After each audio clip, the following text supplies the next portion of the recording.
Dok, betul nggak sih kalau ada yang mengatakan kalau TB pada anak itu tidak menular seperti pada TB dewasa, itu betul tidak dokter?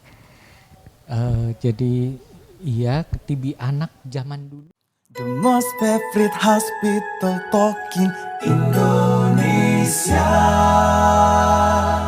Oke, Assalamualaikum, selamat siang Sobat Healthies. Bertemu lagi di program Hospitalk RSUD Kebayoran Lama. Ya, perkenalkan sebelumnya nama saya Dr. Desi. Hari ini kita akan membahas topik yang sangat menarik, yaitu mengenai tuberkulosis pada anak.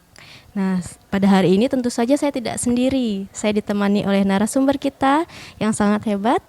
Perkenalkan Dr. Noman Tanyaji SPA. Selamat siang, Dok. Selamat siang Dr. Desi, Assalamualaikum warahmatullahi wabarakatuh. Waalaikumsalam. Apa kabar, Dokter? Kabar baik Dr. Desi, apa kabar? Sehat? Sehat, ya. Ya, Dok. Jadi dalam rangka memperingati Hari TB Sedunia pada tanggal 24 Maret kemarin, hari ini kita akan membahas mengenai tuberkulosis pada anak ya, Dok ya. Ya, baik Dokter. Oke. Mungkin dari Sobat Healthies pada bertanya-tanya tadi, tuberkulosis itu sebenarnya apa ya, Dok ya? Jadi secara garis besar tuberkulosis itu adalah penyakit menular, ya. Di Indonesia itu tuberkulosis cukup banyak. Dia itu ditularkan oleh bakteri, bukan virus. Jadi bakteri itu diobati dengan obat antibakteri. Ya, itu kalau khusus untuk tuberkulosis disebut sebagai obat anti tuberkulosis. Jadi tuberkulosis itu disebabkan oleh bakteri yang bernama Mycobacterium tuberculosis. Pengobatannya ini bersifat cukup lama karena bakterinya ini pinter untuk lari atau belajar untuk tidak mempan lagi sama obat-obat antibakteri yang diberikan. Makanya pemberiannya butuh waktu yang cukup panjang dan butuh ketelatenan dari orang tua ataupun orang-orang yang sakit tuberkulosis. Ya. Tuberkulosis itu disebabkan bakteri, bukan virus ataupun menurut orang keturunan gitu, bukan ya, Dok ya? Jadi benar, tuberkulosis itu ditularkan, bukan diturunkan. Kalau di rumah ada yang sakit, kemungkinan besar akan bisa tertular bila tidak menjalani pengobatan. Jadi biasanya orang-orang terdekat kita yang menularkan kepada kita, meskipun tidak menutup kemungkinan kalau memang kita sering bertemu dengan orang-orang lain yang sakit, kita juga bisa mengalami sakit tuberkulosis, tertular sakit tuberkulosis dari orang-orang yang sakit itu yang tidak menjalani pengobatan. Kalau misalnya pada anak itu gejalanya seperti apa, Dok? Yang ciri-ciri terkena tuberkulosis? Jadi ciri-ciri terkena tuberkulosis pada anak itu biasanya tidak sekhas orang dewasa. Kalau orang dewasa kan biasanya batuk panjang, meskipun batuk lama itu juga ada nih pada anak-anak ya. Batuk biasanya lebih dari 3 minggu, tapi gejala utama pada anak itu biasanya adalah berat badan tidak naik. Itu yang salah satu yang paling pertama, jadi berat badan tidak naik. Kemudian yang kedua itu batuk lama itu 3 minggu atau lebih. Terus ada demam berkepanjangan yang sudah diobati, diperiksa, tapi tidak ada perbaikan. Kemudian ada juga yang ada gambaran kayak melendung-melendung, kelenjar getah bening kalau orang bilang. Kelenjarnya ngegede, terutama di daerah leher, di belakang telinga. Ya, itu juga gambaran yang sering pada anak tuh. Ada lagi gambaran yang kurang sering tapi bisa terjadi, kayak ada pembengkakan di sendi, terus ruam-ruam itu juga mungkin bisa terjadi. Ya. Jadi ibu-ibu Sobat Healthies di rumah orang tua ya, berarti harus aware sama berat badan anaknya ya, Dok ya. Kalau tidak naik atau malah berkurang gitu ya, Dok ya, dalam 2 bulan berturut-turut, itu harus di aware ya. Kalau misalnya pemeriksaan untuk mendiagnosa TB anak itu seperti apa, Dokter? Jadi mendiagnosa TB anak itu tidak mudah ya. Kita sebagai dokter juga memang seringkali banyak hal yang sifatnya abu-abu. Tapi yang paling pertama adalah ketika mendiagnosa TB anak, kita cari nih apakah ada riwayat kontak atau tidak. Karena riwayat kontak itu, jadi kontak orang-orang yang sakit TBC yang ada di sekitar dia, itu sangat penting. Kemudian yang kedua itu biasanya kami melakukan tes mantuk. Tes mantuk itu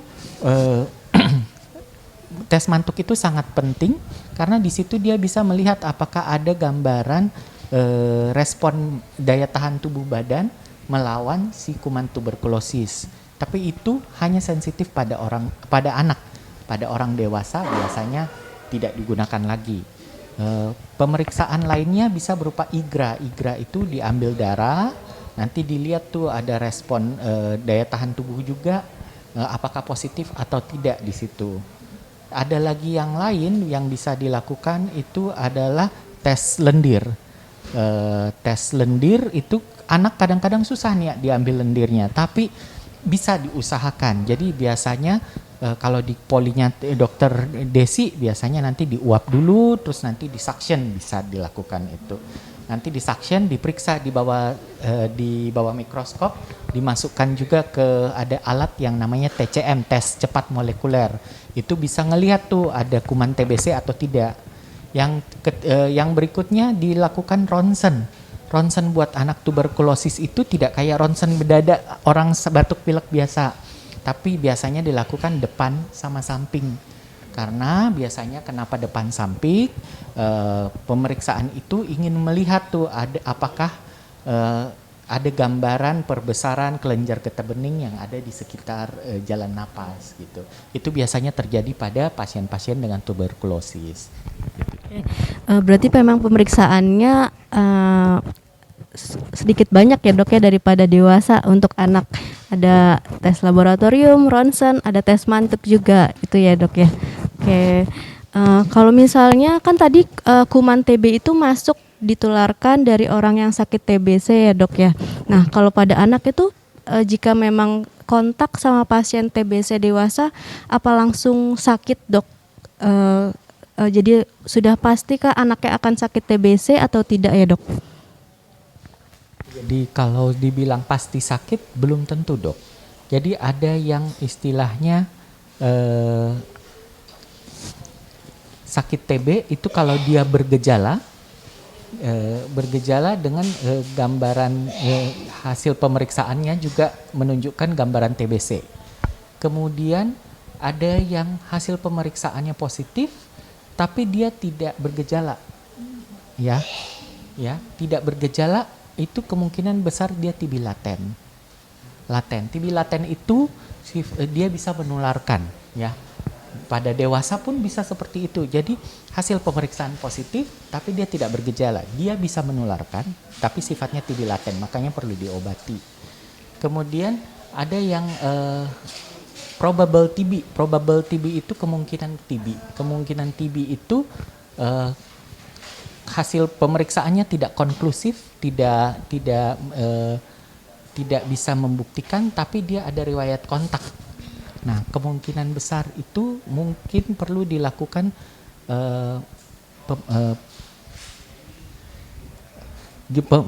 diberikan TPT, jadi pengobatan terapi pencegahan TB.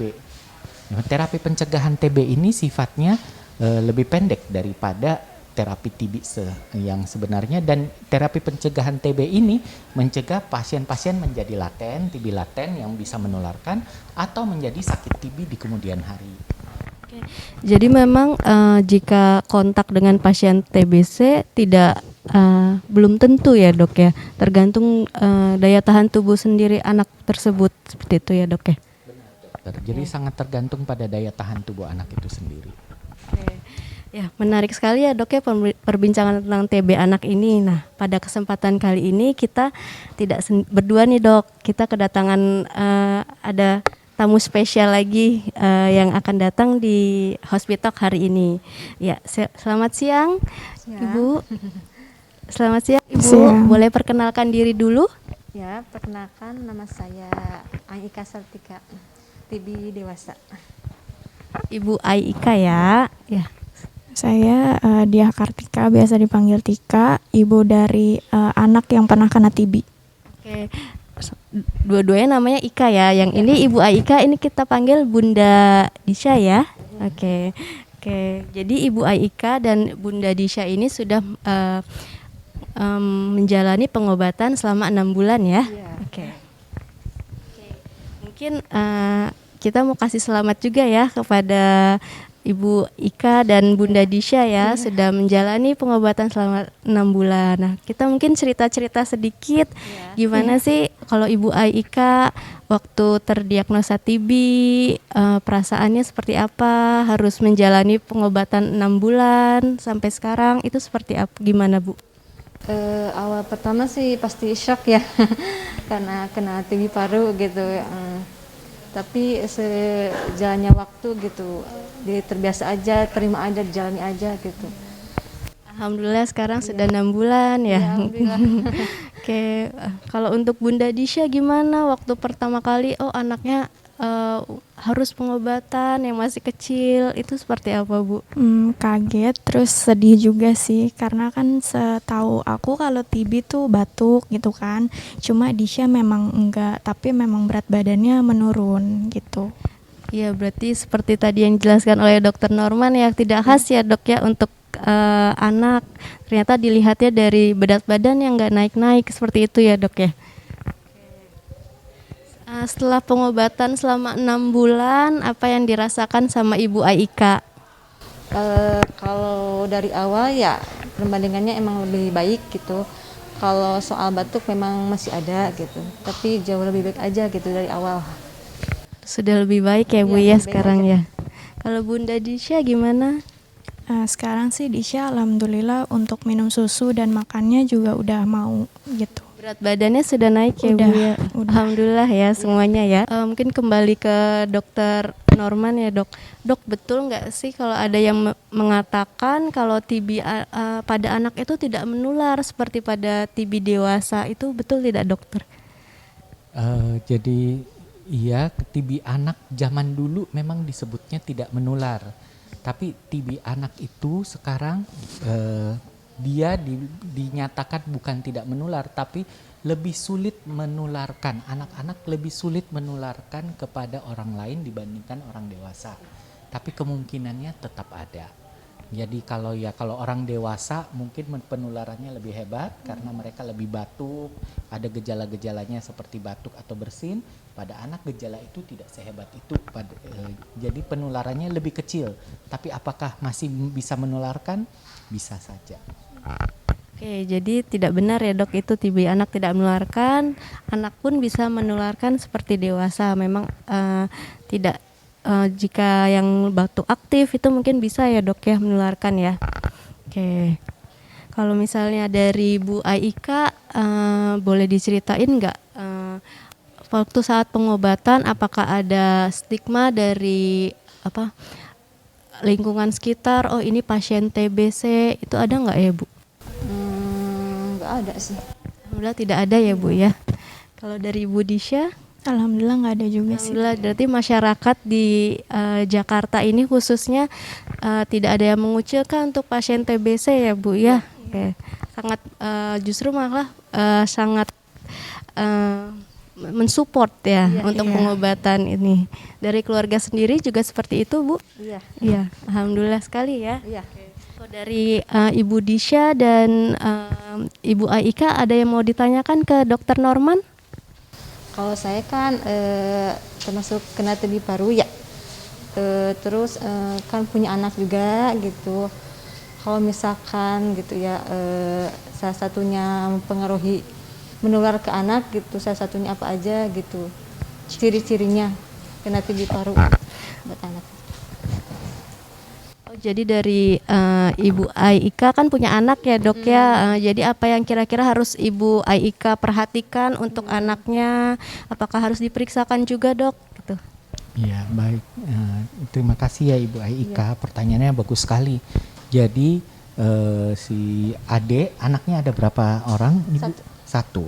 Jadi anaknya, yang pertama itu gejala TB paru seperti tadi saya bilang, bisa berat badan tidak naik, atau bisa ada batuk, aktivitasnya turun, ada kelenjar getah bening membesar. Tapi kan ibu kan TBC yang terbukti secara bakteriologis, jadi diperiksa dahak ketemu kumannya. Jadi ada baiknya anaknya diperiksakan. Kalau memang dia tidak muncul gejala sama sekali, tapi ada riwayat kontak, kemungkinan besar anaknya perlu dapat TPT, terapi pencegahan tuberkulosis. Iya, iya. Itu untuk mencegah supaya kalaupun dia dapat, karena kan otomatis kalau anak sendiri ibu nggak mungkin ngelepas ya. Iya. Ya, jadi karena tidak dilepas artinya dia kontak erat sama ibu. Dengan kontak erat sama ibu, dia kemungkinan untuk tertular waktu ibu batuk-batuk bahkan sebelum ibu berobat, Iya. itu ada di situ. Nah, tapi kuman TBC itu kan hidup pelan-pelan sekali, dia pelan-pelan menjadi banyak. Nah, untuk mencegah supaya dia tidak menjadi banyak dan mengakibatkan sakit, mungkin perlu terapi pencegahan tuberkulosis. Yes. Baik. Oke, jadi memang lebih baik untuk diperiksakan ya dok ya anaknya ya Bu ya. Oke, dari Bunda Disha ada yang mau ditanyakan juga ke Dokter Norman, silakan. Iya, dok kan ini Disha udah berobat 6 bulan terus dinyatakan sembuh.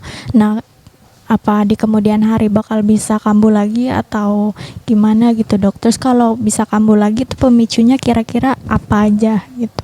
Ya, jadi Bunda Disha menanyakan anaknya sudah pengobatan selesai 6 bulan ya. Apakah bisa terkena lagi dok? Dan kalau bisa terkena dari mana pemicunya? Oke, silakan Dokter Norman.